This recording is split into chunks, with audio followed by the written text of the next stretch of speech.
Picture this.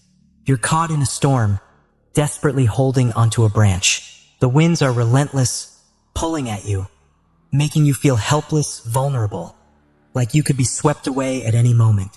This branch, it's your attachment to people, relationships, expectations, even the habits that no longer serve you. So many of us feel trapped by emotional attachments that weigh us down, making it hard to move forward. Maybe it's a friendship that's turned toxic, a job that doesn't fulfill you anymore, or even a relationship you can't walk away from despite knowing it's not healthy. It's a struggle that holds you back from being your true self, from living with a sense of purpose and freedom. But what if you could finally let go? What if you could loosen the grip that these attachments have over your life? That's exactly what we're diving into today. By looking through the lens of Stoic wisdom, teachings from ancient philosophers like Marcus Aurelius, Epictetus, and Seneca, we're going to unlock the secrets of detachment. We'll learn how to free ourselves from the chains of attachment, how to reclaim our power, and ultimately, how to live a life that's truly ours. Get ready to transform how you see yourself, your relationships, and the world around you. If you're ready to step into a new chapter of emotional freedom, then this journey is exactly what you need. Let's begin. 1. Why detachment is essential for freedom. Let's start with a powerful truth. Detachment is not about rejecting people or shutting yourself off from the world. It's about reclaiming control over your emotions, no longer allowing external factors to dictate your inner peace. When you're overly attached to something or someone, it's like handing over the keys to your happiness. Think about it. How often do you find yourself feeling anxious, disappointed, or even angry when things don't go as planned, or when people don't behave the way you hoped? That's the consequence of attachment. Imagine life as a river. If you're clinging to a rock in the middle, you're stuck. You're not flowing, not moving forward, not able to experience the journey. Detachment is about letting go of that rock and allowing yourself to be carried by the current. You don't lose your way. Instead, you free yourself to discover new horizons. To begin this process, try to observe what or who you're attached to. It might be someone you look up to, a particular outcome you desperately want, or a version of yourself you think you have to maintain. Ask yourself, why am I holding on so tightly? What am I afraid of losing? Often, attachment comes from a place of fear of loss, rejection, or failure. Recognizing these fears is the first step in releasing their hold over you. As you cultivate a mindset of detachment, practice focusing on things you can control, your reactions, your actions, your thoughts. By shifting your focus, you empower yourself to move with life rather than fight against it, allowing your inner peace to stay intact regardless of external circumstances. 2. The trap of ego and the root of attachment. Why do we get so attached in the first place? Let's dig deeper. Attachment often stems from the ego. As humans, we want validation, recognition, and a sense of belonging. This is natural, but it's when the ego takes over that attachment becomes a trap. The ego whispers that we need others to make us feel complete, that we need possessions to prove our worth, and that we need certain achievements to feel successful. Imagine a baby, innocent, pure, unburdened by these notions of self-worth tied to others' approval. A baby doesn't need to achieve or own anything to feel happy. But as we grow, we learn to connect our identity with external factors. People, accomplishments, material things. Our ego attaches itself to these as if they define us. But here's the truth. They don't. In the words of Marcus Aurelius, the happiness of your life depends upon the quality of your thoughts. Your self-worth isn't defined by anyone or anything outside of you. Detachment means unlearning these dependencies and seeing the ego for what it is, a voice that seeks to protect us but often ends up creating barriers instead. Try this.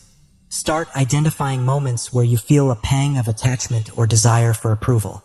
Maybe it's when you scroll through social media and feel FOMO or inadequacy. Recognize this as the ego in action. Remember, you are not your thoughts and you are not your possessions.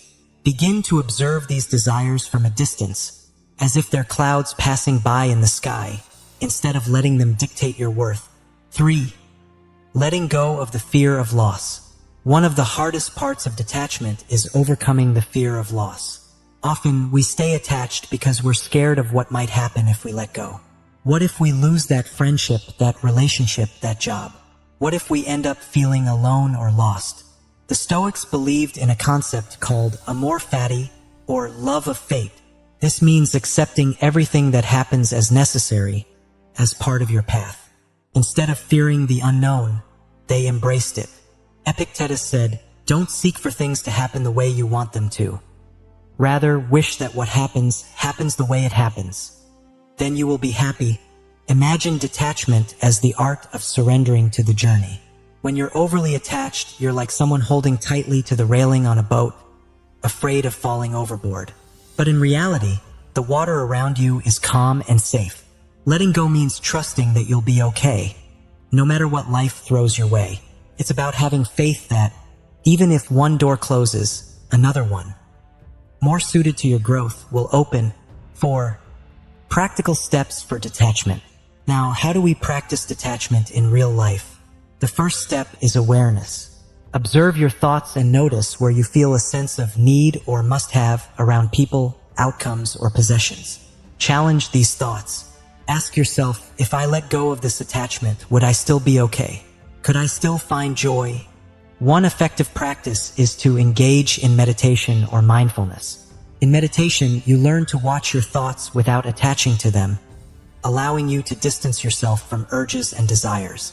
For example, if you're attached to the outcome of a job interview, remind yourself, my value doesn't hinge on this single event. I am capable and worthy regardless.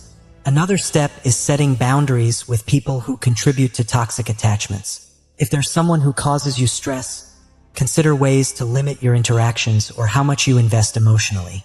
Remember, detachment doesn't mean you stop caring. It means you stop letting external forces control your emotions. By setting these boundaries, you regain control of your peace. 5. Finding true happiness in detachment. Ultimately, detachment leads to a powerful realization. True happiness doesn't come from people, things, or circumstances. Happiness comes from within, from living with purpose, authenticity, and self-acceptance. Imagine standing in front of a mountain, feeling small yet part of something immense and timeless. That mountain doesn't need approval or anything external to exist. It simply is. In the same way, you don't need others' validation to be whole. You don't need constant reassurance from possessions or social media likes to feel valuable. This is the core of Stoic wisdom. Understanding that true fulfillment comes from aligning with your inner values, nurturing your strengths, and letting go of the illusion that happiness can be found outside of you. Embrace freedom through detachment. Thank you for joining us on this journey toward freedom and clarity. Remember, detachment isn't about becoming cold or indifferent. It's about reclaiming your power, realizing that your happiness doesn't have to depend on anyone or anything but your own mindset. If you enjoyed this discussion, please hit the like button, subscribe, and leave a comment with your thoughts. What are some attachments you're working to let go of? Share your experiences. We'd love to support each other in this journey.